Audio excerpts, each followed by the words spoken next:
저는 오늘 본문 말씀 중심으로 주님이 내민 손을 잡읍시다 하는 제목으로 말씀을 드리려고 합니다. 알브레이트 딜러가 그린 우정과 감사라는 제목의 그림이 있습니다.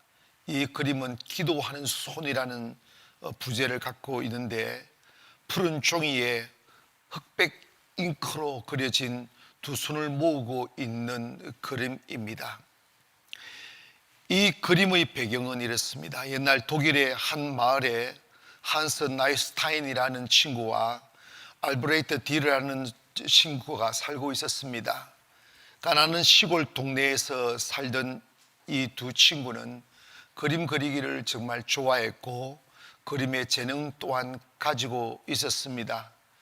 이제 세월이 좀 지나서 이렇게 청년이 되어줄 쯤에 자기들이 이 시골에 있어서는 더 좋은 그림을 그릴 수 있는 공부를 할 수 없다는 것을 판단하여 두 사람이 약속했으면 우리가 그림 공부를 할 수 있는 도시로 나가서 그림 공부를 하자고. 막상 도시로 나가보니 생활비를 벌어야 했었고 돈이 없기에 두 친구가 약속을 했습니다. 그래서 한 친구는 공부를 하고, 공부하는 한 친구는 또 돈을 벌어서 또 한 친구를 그림 공부를 할 수 있도록 하자라고 약속을 합니다. 그래서 열심히 두 사람이, 한 사람은 일을 하고 한 사람은 그림을 그리기 시작했습니다.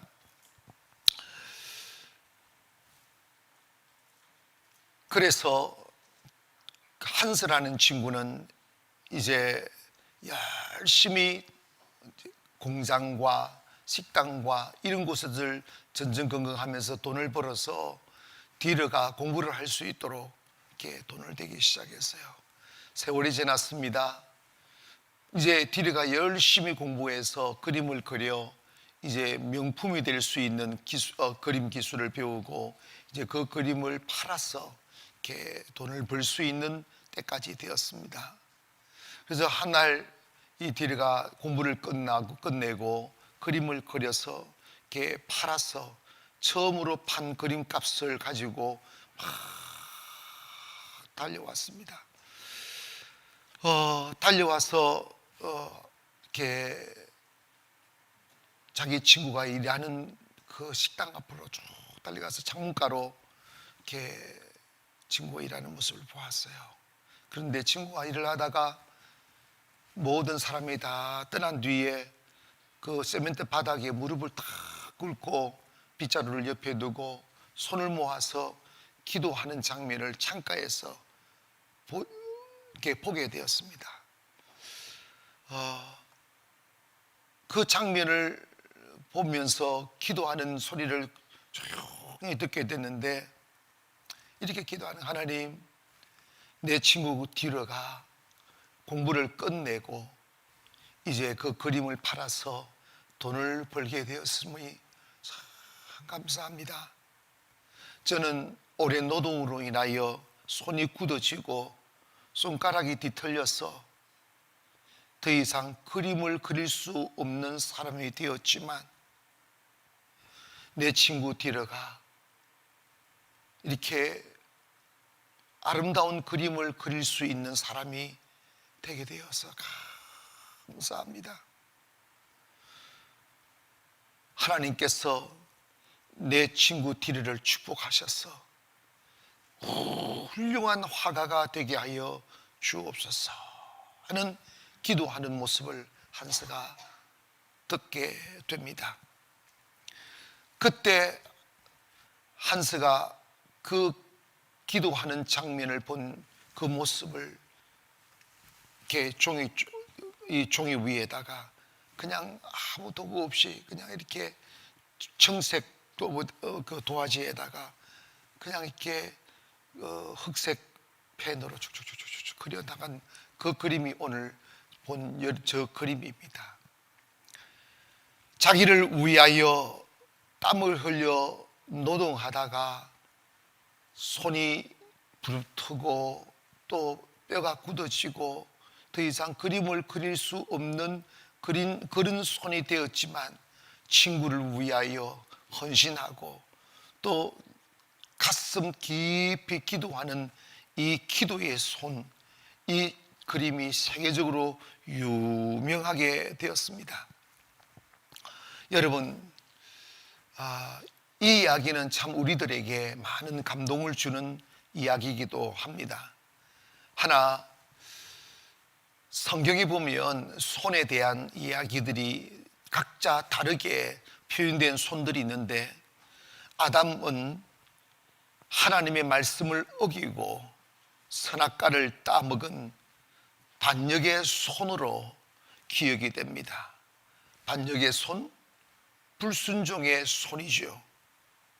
가인은 자신의 그 질투와 탐심을 못 이겨 자기 동생 아벨을 돌로 쳐 죽인 살인의 손으로 기억도 됩니다.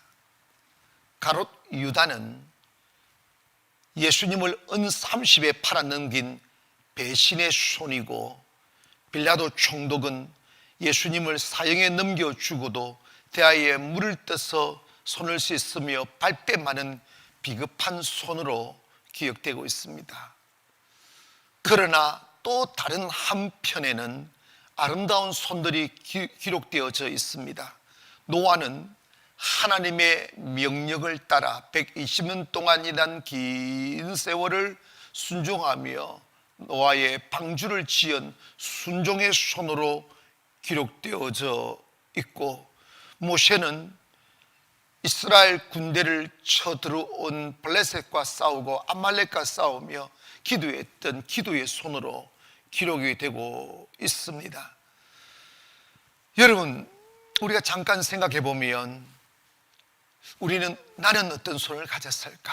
탐욕의 손을 가졌을까? 불순종의 손을 가졌을까? 아니면 거역의 손을 가졌을까? 아니면 한서가 그린 기도의 손을 가졌을까? 목숨 걸고 하나님의 말씀이라면 순종하는 순종의 손을 가졌을까? 한번 생각해 볼 필요가 있습니다. 우리의 이름은 각자 가지고 있긴 하지만 예명이 있다면 그리스도인이라는 이름을 가지고 있습니다. 나는 I am a Christian 하는, 나는 그리스도의 사람입니다.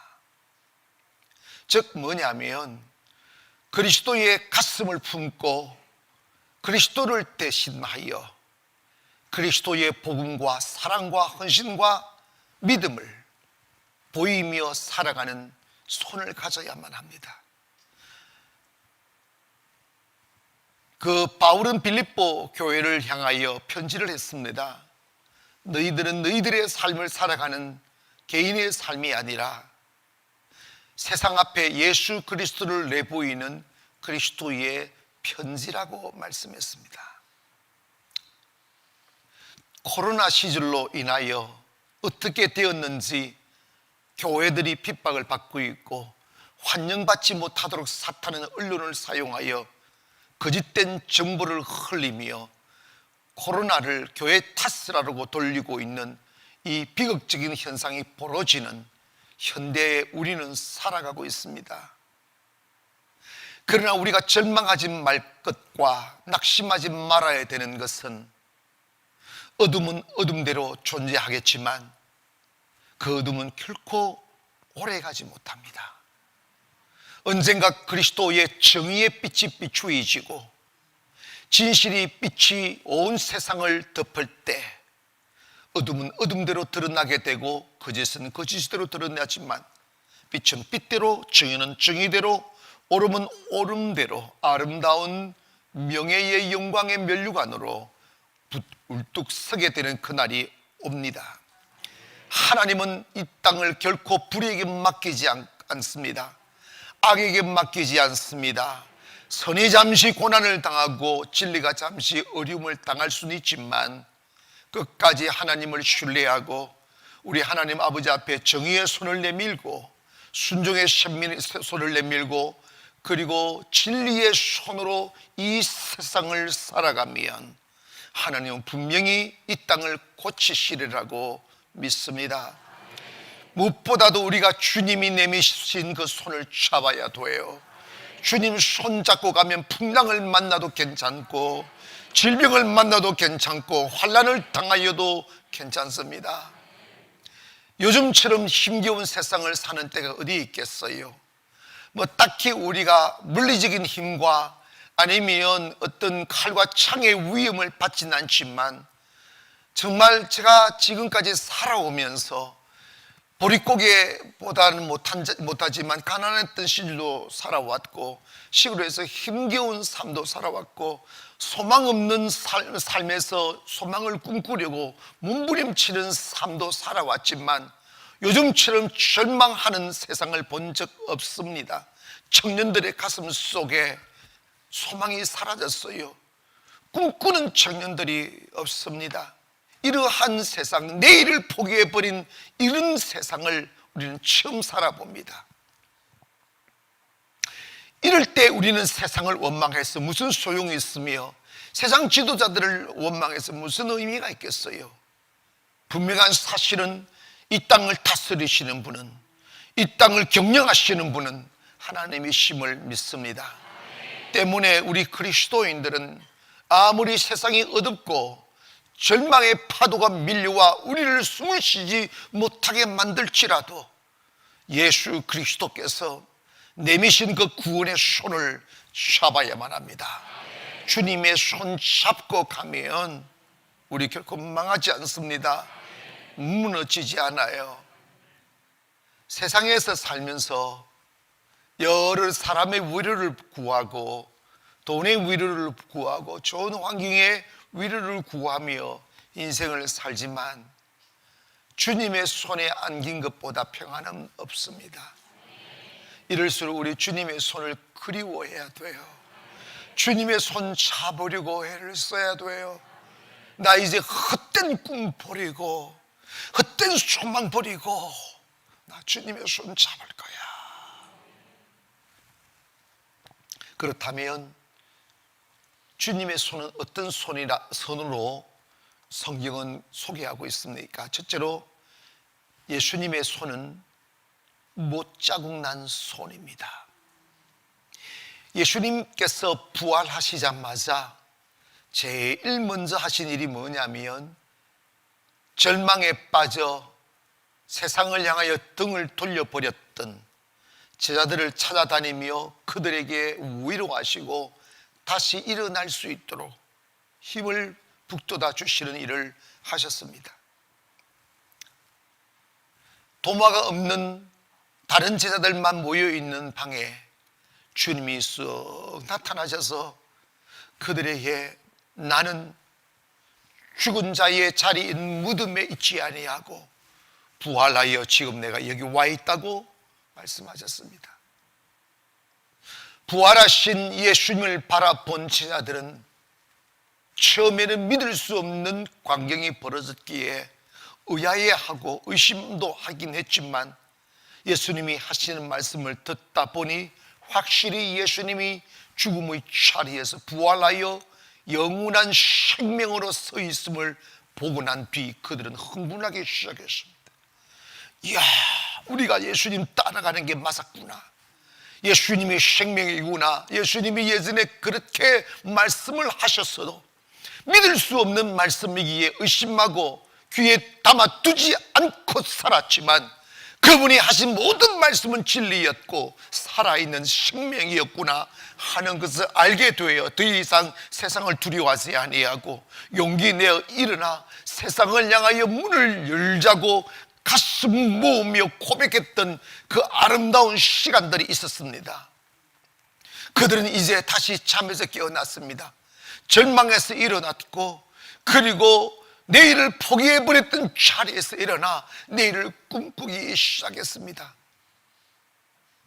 이 일이 있은 뒤에 8일이 지나 그들은 다시 함께 의심이 많은 도마와 모이게 되었습니다.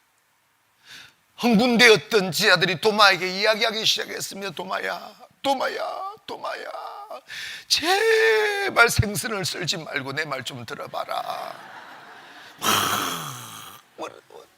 근데 도마는 너무 시끄럽다. 말도 안 되는 소리 하지 말아라. 다 잘라내는 거예요. 그런 일이 어디 있어?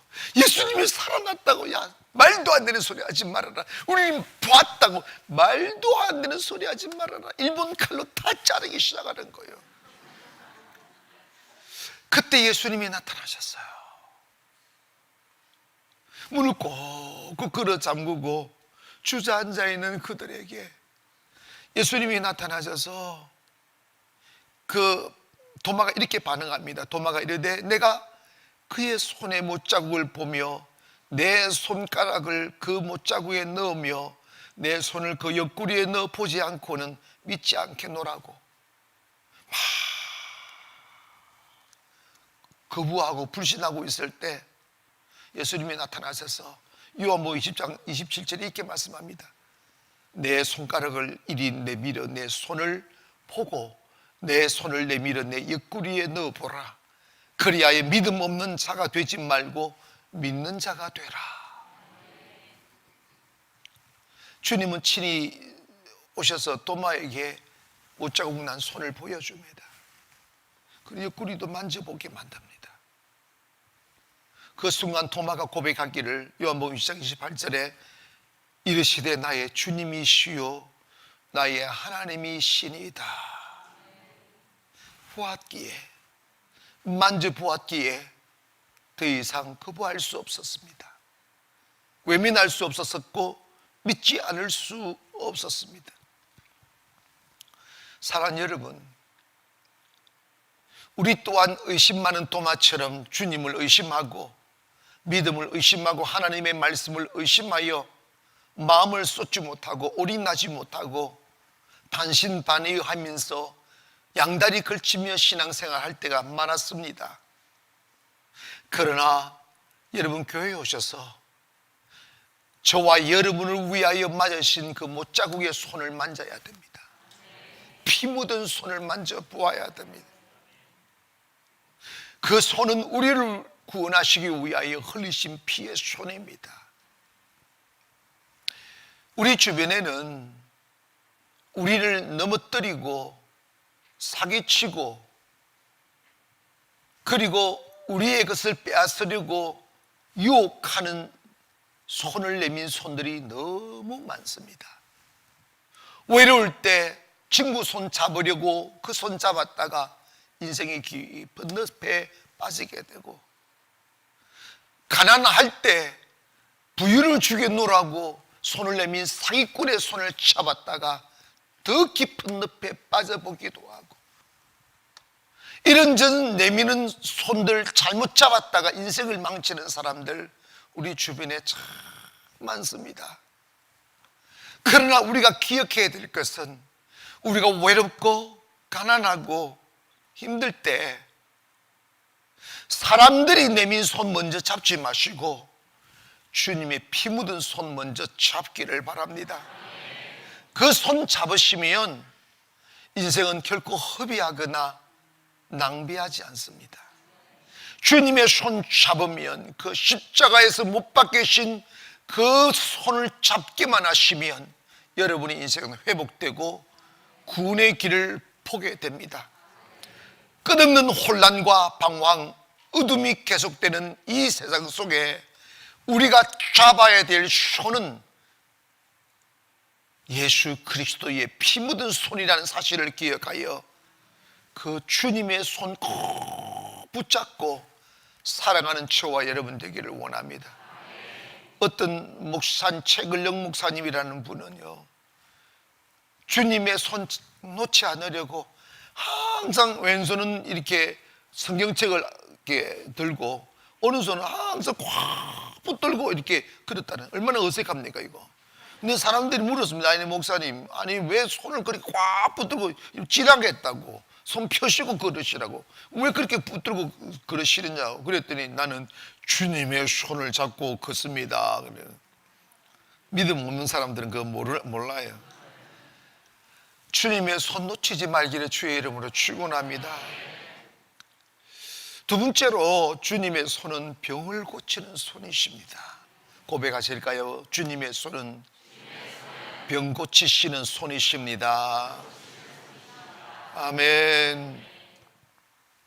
마태복음 8장 1절 이하에 보면 한 문둥병자가 예수님께 나와서 절하며 주님이 원하시면 저를 깨끗게 하실 수 있습니다 라고 고백하자 예수님께서 먼저 손을 내밀어 대시며 내가 원하노니 깨끗함을 받을지어다 하셨어요.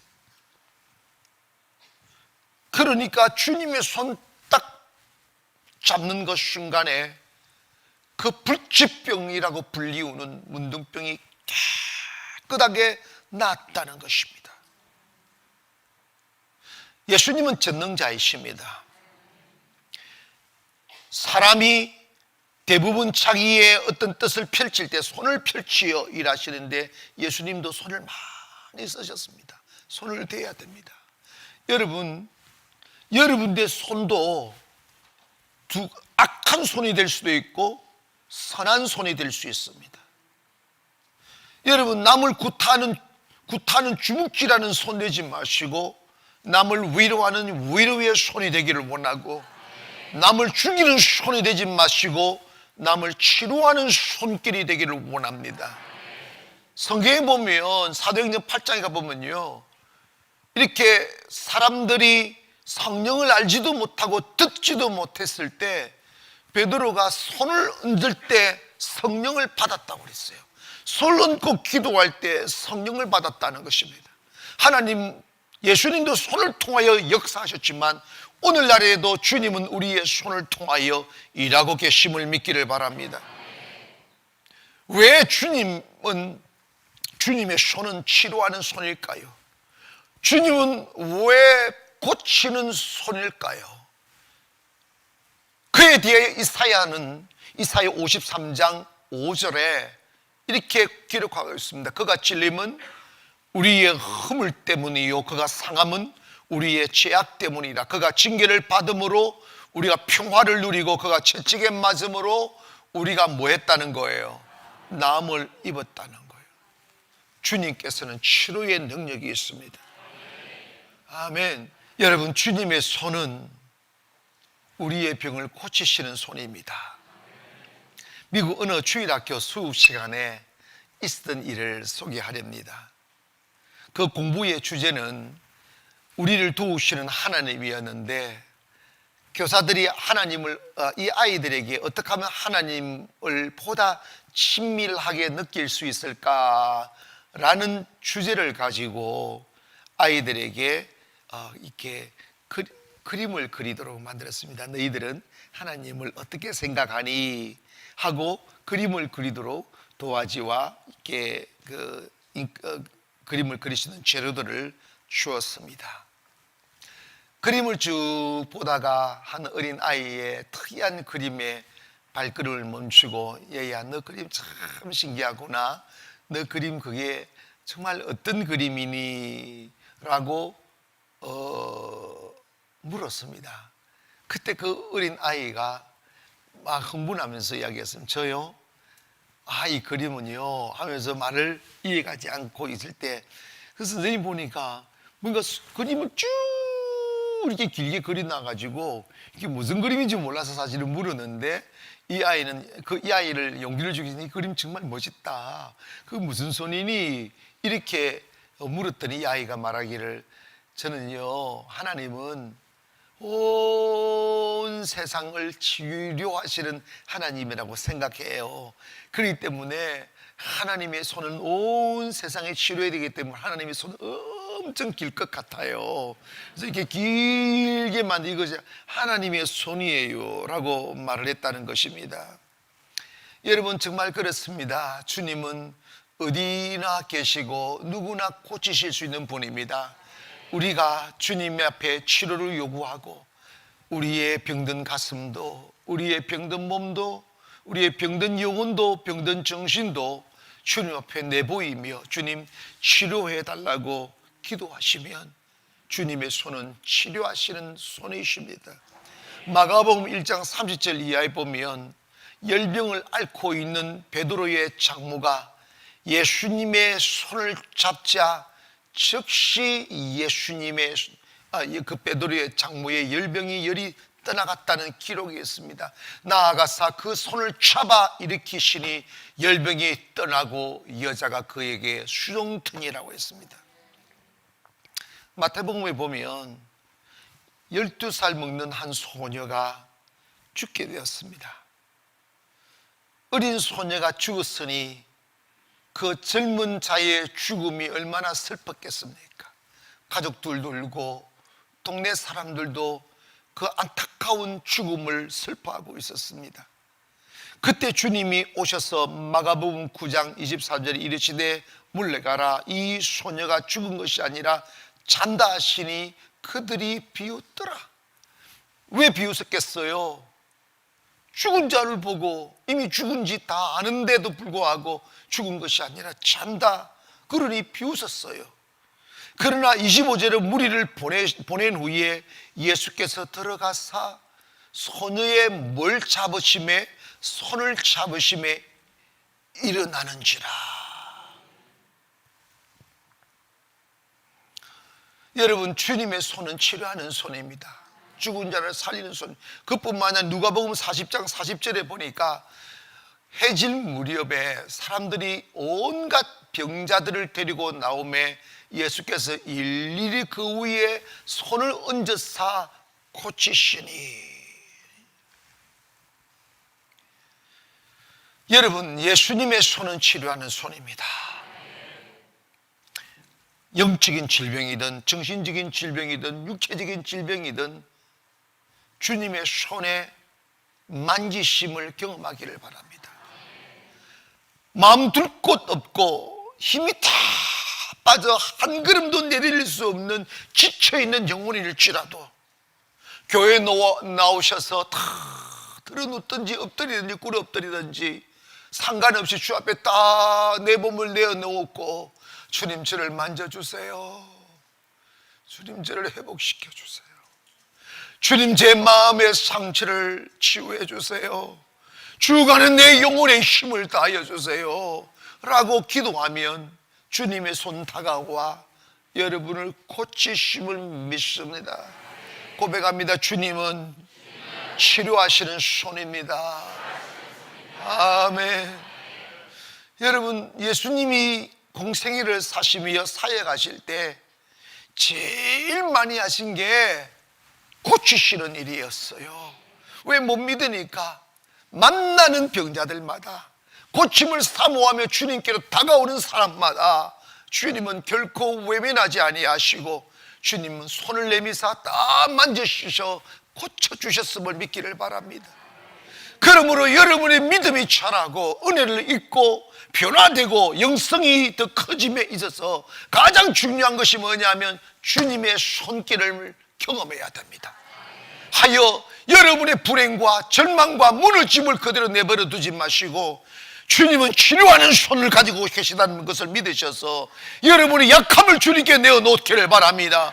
병든 몸을 내어놓기를 바랍니다. 여러분의 마음과 정신과 영혼이 건강해야 돼요. 사람이 건강하려면 마음이 첫째로 건강해야 됩니다. 생각이 건강해져야 됩니다. 마음이 무너지고 생각이 무너지면 사람은 아무것도 할 수 없고 내버려 둬도 스스로 무너지게 마련이에요. 문제는 정신이 건강해야 돼요. 영혼이 건강해야 돼요. 그러기 위해서는 주님은 치료하신 하나님이시라고 믿으셔서 약함을 가지고 나아가 주님 앞에 안기기를 원합니다. 그 주님의 손을 경험하게 되면 주님은 우리를 치료하는 손으로 다가와 우리를 건강하게 회복시켜 주실 줄 믿습니다. 마지막으로 주님의 손은 우리를 환난과 위험에서 건져주시는 손이십니다. 한 번은 보리떡 5개와 물고기 2마리로 5,000명을 먹이신 일을 하셨습니다. 정말 위대했고 많은 사람들로 하여금 저분이 메시아이시다 라고 믿게 했던 사건이기도 합니다. 하나, 예수님에게는 거룩한 습관 하나가 있었습니다. 그게 뭐냐면 하루 종일 사역을 하셨어도, 육신이 피곤에 지쳐 가셨어도 멈추지 아니한 일이 있었는데, 그것이 뭐냐면 습관처럼 산에 올라가셔서 기도하시는 일이었습니다. 그래서 이 일이 있은 뒤에 늦은 저녁이 되어 제자들은 배를 태우고 갈릴리 호수로 떠나보내고 예수님은 다시 산에 올라가셔서 기도하셨습니다. 이슬을 맞으며 긴 기도를 통하여 하나님 아버지와 교제하고 영적인 기품 속에서 아버지와 대화하며 다시 충전시키고 회복하시고 일어나 이렇게 바다 위를 보니 예수님의 제자들이 밤새 그 풍랑을 만나가지고 이렇게 막 노를 저으며 죽음의 자리에 이르렀던 것을 보시면서 주님의 유유히 그 파도 치는 바다 위를 걸어오고 계셨습니다. 근데 제자들은 그 새벽 미명에 바다 위를 걸어오는 것을 보면서 유령인가 하여 두려워 떨고 있을 때 예수님께서 난이 두려워하지 말라고 말씀하셨습니다. 그러니까 그것을 본 베드로가 흥분하여 주님이시거든 나도 걷게 하시라고 그랬더니 오냐 너도 걸어오너라 딱 하니까 베드로가, 여러분 믿음은요 정신을 놓아버리는 거예요. 아멘. 주님의 말씀에 그냥 마음을 놓아버리는 거예요. 뭐 그냥 그대로 하는 거예요. 그래서 베드로가 바다인지 뭔지 모르고 벌쩍 뛰어내려가지고 예수님이라는 그 소식에 흥분돼서 미쳐버려가지고 주님만 바라보며 걸었을 때 세상에 놀라운 일이 벌어졌어요. 그게 뭐냐면 베드로가 바다 위를 걷고 있는 거예요. 그런데 한참 걷다 보니까 베드로가 정신이 돌아왔어요. 어머나, 내가 지금 무슨 짓을 하고 있지?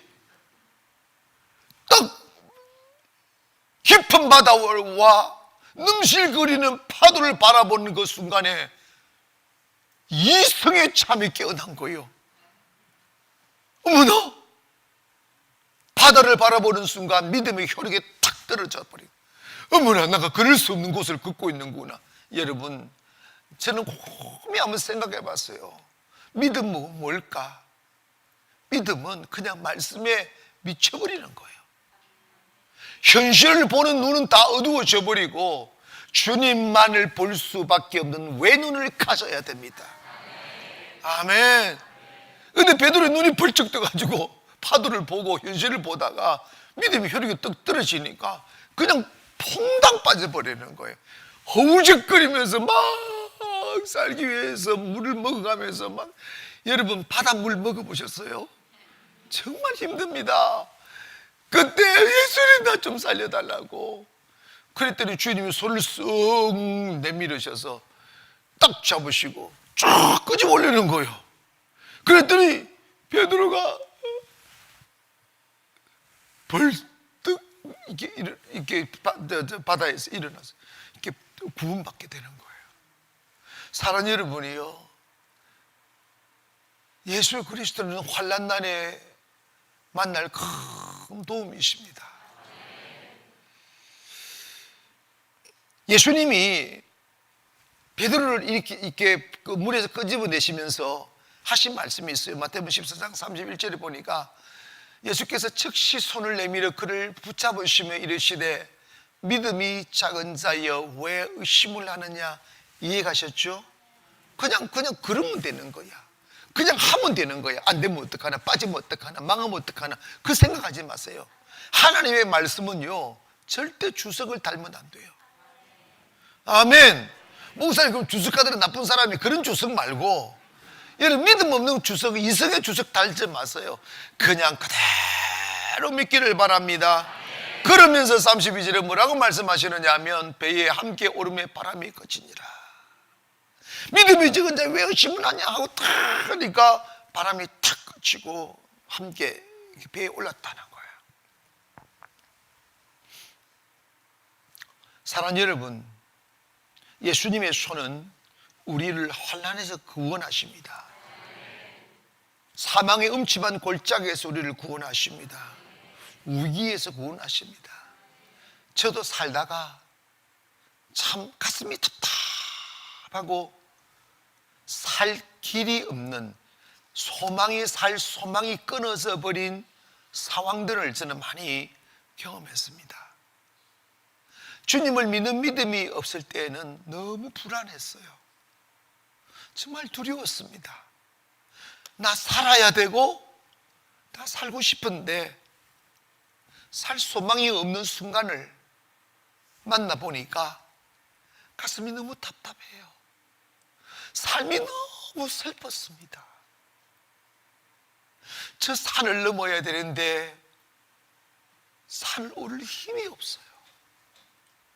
저 강을 건너야 하는데 배를 띄울 배도 없고 노도 없고 아무것도 없는 시간이 물결치는 성난 물길을 일으키며 흘러가는 강가에서 절망해하며 어쩔 줄 몰라 방황하며 통증을 느끼는 가슴으로 그친 숨을 쉬었던 그 시간들이 참 많았습니다. 사람을 봐도 희망이 없고 동서남북을 봐도 소망이 없는 때가 많았습니다. 그렇게 그친 숨을 쉬고 또 쉬고 쉬면서 조금씩 우리의 육의 눈이 어두워지고 이제 주님을 바라보지 아니하면 소망이 없는 절망 앞에 서게 되니까 하나님께서 우리의 깊음 속에서 믿음의 싹을 틔우시더라고요. 이렇게 주님을 볼 수 있는 소망의 눈의 싹을 틔우시더라고요. 사랑하는 여러분, 우리 그리스도인들에게 있어서 가장 위대한 순간이 언제이냐면 세상의 위기 앞에 섰을 때 조금이나마 그 위기를 극복할 수 있는 소망이 세상에 있는 사람들은 더 긴 고통을 당하고 더 깊은 근심과 슬픔을 만나게 됩니다. 그러나 언제가 그 절망과 고통이 끝나는 시간이냐? 주님을 볼 수 있는 그날, 세상의 모든 슬픔이 끝나고 잘못된 믿음이 끝나고 이제 주님을 바라보는 길밖에 없구나 하며 우리 가슴 깊은 곳에서 주님만 볼 수 있는 그 믿음의 씨앗 하나가 쫙 자라나면 그것이 우리의 고통의 끝입니다. 그것이 우리의 절망의 끝입니다. 여러분, 우리가 이 세상이 아무리 힘들고 어렵고 절망이라 할지라도 오직 주님만을 바라볼 수 있는 외눈 하나만 가질 수 있다면 이 세상 이길 수 있어요. 우리가 왜 방황합니까? 왜 절망합니까? 왜 주저앉습니까? 그 이유는 딱 하나예요. 우리의 현실이 너무 힘들어서가 아니라 우리가 주님만 바라보는 한 눈만 가져야 되는데 한 눈은 세상을 보고 한 눈은 주님을 보기에 양눈으로 세상을 보기에 여러분 우리는 지금도 힘든 거예요. 가장 위대한 순간이 뭐냐? 주님만 바라볼 수 있는 하나의 눈을 가질 때 그때가 가장 위대한 순간입니다. 사랑하는 여러분, 하나님은 지금도 전능자이십니다. 히브리서 보면 13장 예수 그리스도는 어제나 오늘이나 영원토록 the same, 동일하다. 여전히 피 묻은 손으로 우리를 만지고 계시며 여전히 주님 우리를 치료한 손으로 서 계시며 여전히 주님 우리를 위험에서 구원해 준 구원의 손을 펼치고 계심을 믿기를 바랍니다. 시편 50편 15절에 보면 환난 날에 나를 풀어라. 내가 너를 건지리니 내가 나를 영화롭게 하리라. 사랑하는 여러분, 지금도 주님은 우리를 구원하기를 원하십니다. 지금도 우리를 치유하시기를 원하십니다. 지금 이 땅이 코로나가 만연하고 어떻게 가면 갈수록 우리는 150명대 엄청 위기라고 했습니다. 500명대는요 이제는 팬데믹 어떻게 할 수가 없다고 온 나라가 얼어붙었습니다. 그렇게 옥조이고 그렇게 위협하고 그렇게 격리하면서 조심했지만 이제는 걷잡을 수 없어서 1000명대로 늘어갑니다. 1500명, 1600명대로 늘어가고 있습니다. 어느 정도 우리가 면역이 되어서 숨을 쉬지, 초창기에 500명대는 죽는 줄 알고 그렇게 세상을 얼게 만들었던 그러한 그 어떤 수준으로 지금을 바라보면 지금 나라가 뒤집혀야 됩니다. 주님이 도와주셔야 돼요. 이제는 국가가 할 수 없고 방역이 할 수 없고 의술이 할 수 없다는 것을 이제 자인할 수밖에 없는 거예요. 이제 우리가 이 위험한 세상 속에 빠졌습니다. 이제는 전 면에 다 퍼졌습니다. 군인들도 감염되고 직장에도 감염되고 백화점도 감염되고 술집은 이런 말할 것도 없고 학교 유치원까지 다 퍼져 있습니다. 이제 우리 교만을 버려야 돼요.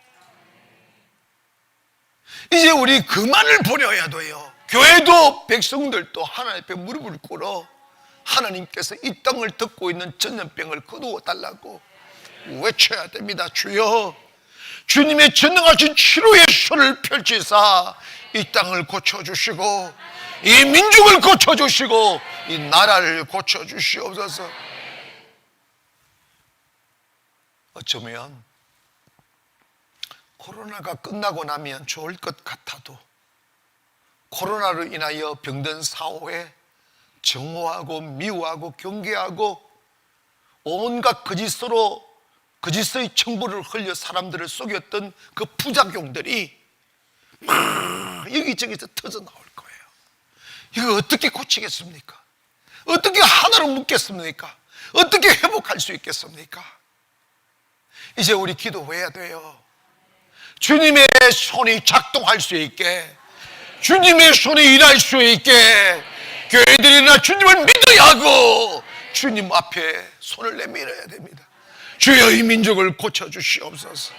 주여, 이 교회들을 고쳐주시고 이 나라와 이 백성들을 주님 고쳐달라고 기도하여 회복의 역사가 일어나기를 원하며 치유의 광신이 비추어지기를 원하며 하나님이 일어나셔서 우리 대한민국 다시 일으키셔서 다시 꽃피게 하시고 다시 온 세상을 향하여 날아오르게 하시고 선교 강국으로 만들어 달라고 기도하는 저와 여러분 되기를 원합니다. 아무쪼록 저와 여러분 마저도 절망하면 안 돼요. 믿음을 가지시기를 원합니다. 주님의 손 앞에 여러분의 몸을 내맡기십시오.